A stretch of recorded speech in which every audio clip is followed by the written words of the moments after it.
में पहुंची भारतीय पहलवान विनेश फोगाट अब डिस्क्वालीफाई हो गई हैं।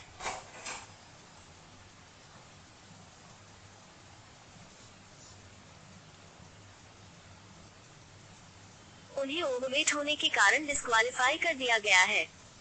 इसके साथ ही कुश्ती में गोल्ड मेडल का सपना भी टूट गया। पेरिस ओलंपिक से भारत के लिए बहुत बुरी खबर आई। फाइनल मुकाबले से कुछ घंटों पहले भारतीय रेसलर विनेश फोगाट को डिस्क्वालीफाई कर दिया गया। इसका मतलब हुआ कि विनेश फोगाट ओलंपिक से बाहर हो गई हैं। इसके साथ ही गोल्ड जीतने का सपना भी टूट गया। इतना ही नहीं, अगर मैच होता और उसमें विनेश फोगाट हार जाती, तब भी सिल्वर तो मिलता ही। विनेश फोगाट महिलाओं के 50 किलो कैटेगरी में फ्री स्टाइल में चुनौती पेश कर रही थी। बुधवार को विनेश फोगाट ने ओलंपिक में एक के बाद एक 3 मुकाबले जीतकर फाइनल में जगह बनाई थी। सेमीफाइनल मुकाबले में उन्होंने क्यूबा की गुजमान लोपेज को हराया था। अब विनेश के डिस्क्वालीफाई होने के बाद फाइनल में गुजमान लोपेज खेलेंगी। फाइनल मुकाबला गुजमान लोपेज और अमेरिकी रेसलर सारा एन हिल्डब्रांड के बीच होगा। फिलहाल विनेश के डिस्क्वालिफिकेशन के खिलाफ अपील करने की तैयारी चल रही है, क्योंकि अब यही आखिरी रास्ता बचा है। अपील इसलिए जरूरी है क्योंकि इसी की बदौलत केन्या की खिलाड़ी का डिस्क्वालिफिकेशन रद्द हो पाया। 5 अगस्त को ओलंपिक में महिलाओं की 5000 मीटर की रेस हुई थी। इस रेस में केन्या की ही रेसर्स ने गोल्ड और सिल्वर जीता था। गोल्ड पर बीट्राइस चेबेट और सिल्वर पर फेथ किपेगोन ने कब्जा किया था, जबकि नीदरलैंड्स की सिफान हसन ने ब्रॉन्ज जीता था। 5000 मीटर की ये रेस बीट्राइस चेबेट ने 14 मिनट सेकंड में जीती थी। हालांकि इस मुकाबले के बाद फेथ किपेगोन को डिस्क्वालीफाई कर दिया गया था। ओलंपिक कमेटी ने बताया था कि वीडियो फुटेज से पता चलता है कि रेस के दौरान किपेगोन ने इथियोपिया की गुडाफ सेगे को टक्कर मारी थी। दावा किया गया था कि जब 2 लैप बाकी थी, तब गुडाफ सेगे ने बढ़त बना ली थी। तभी पीछे से आ रही किपेगोन उनसे टकरा गई और आगे निकल गई।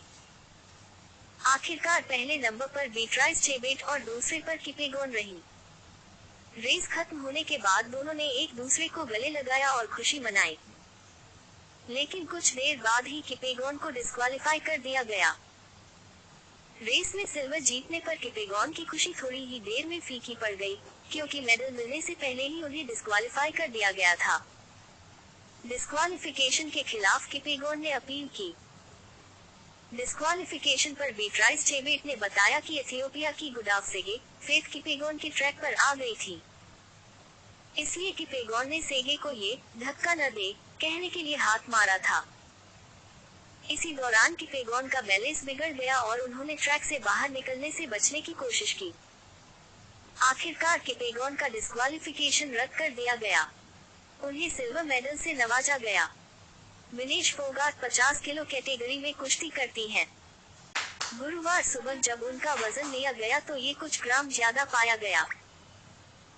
कोई भी रेसलर जिस कैटेगरी में खेलता है, उसका वजन उतना या उससे कम होना जरूरी है। अगर 1 ग्राम भी वजन ज्यादा होता है तो एथलीट को डिस्क्वालीफाई किया जा सकता है। ओलंपिक के नियमों के मुताबिक मैच से पहले कुश्ती करने वाले हर पहलवान का वजन चेक होता है। अगर 2 दिन बाउट लड़ते हैं तो दोनों दिन मैच से पहले वजन होता है। कुश्ती की हर कैटेगरी में 2 दिन मुकाबले होते हैं, इसलिए जो भी फाइनल में पहुंचते हैं, उनका 2 दिन वजन होता है। पहले दिन वेट इन की प्रक्रिया आधे घंटे तक चलती है, लेकिन दूसरे दिन इसके लिए मिनट ही मिलता है। जिस तरह का चमत्कार केन्या की एथलीट फेथ किपेगोन के साथ हुआ, क्या उसी तरह का विनेश फोगाट के साथ हो सकता है? फिलहाल इसकी गुंजाइश कम है। किपेगोन के मामले में डिस्क्वालिफिकेशन कंफ्यूजन के कारण हुआ था, जबकि विनेश फोगाट को ओवरवेट के कारण डिस्क्वालीफाई किया गया है।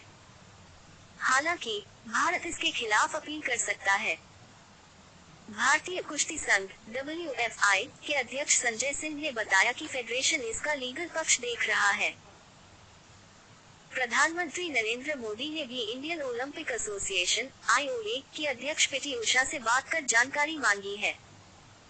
उन्होंने इस मामले में सभी विकल्पों पर विचार करने को कहा है। साथ ही इस मामले को पेरिस ओलंपिक समिति के सामने विरोध दर्ज कराने को भी कहा है। वहीं कुश्ती के नियम बनाने वाली संस्था यूनाइटेड वर्ल्ड रेसलिंग (UWW) का कहना है कि अब कुछ नहीं किया जा सकता। UWW ने कहा कि नियम तो नियम है, डिस्क्वालिफिकेशन पर अब कुछ नहीं किया जा सकता।